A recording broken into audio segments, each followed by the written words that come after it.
Pune जिल्ह्यामधल्या top 9 बातम्यांचा आढावा घेऊया। पुण्यामधल्या गोखले संस्थेचे कुलपती विवेक देबरॉय यांचा राजीनामा, डॉक्टर रानडे यांची नियुक्ती रद्द करणारे कुलपतींच्या राजीनाम्याचं कारण अस्पष्ट।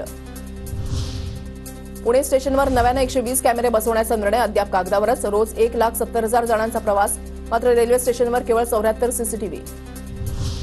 पुण्याच्या रिक्षा मित्र प्रीपेडमुळे रेल्वे प्रवाशांची थांबली लूट, 55 दिवसांमध्ये 5,878 फेऱ्या, 1,000 रिक्षा चालकांचा समावेश।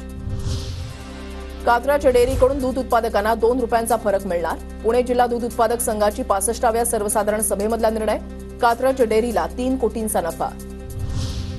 पुण्याच्या पुरंदर तालुक्यामधल्या केतळावळेमध्ये पोषण आहारामध्ये किडे आणि अळ्या आढळल्या, अंगणवाडीमधील मुलांकडे अंगणवाडी सेविका आणि मदतनीस यांचं दुर्लक्ष।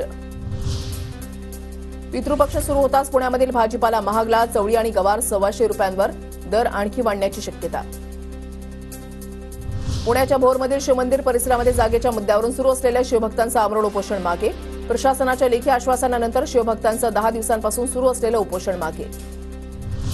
पुण्यामधल्या भोर एसटी आगाराला महिन्याला सरासरी 50 लाखांचा तोटा, नियोजनाचा अभाव, जुन्या खराब गाड्या, लांब पल्ल्याच्या बस बंद असल्यानं तोटा। पुणे जिल्ह्यामधल्या 18,94,000 लाडक्या बहिणींच्या खात्यामध्ये तिसरा हप्ता जमा, जिल्ह्यामधील 19,37,000 महिलांनी केलेत अर्ज।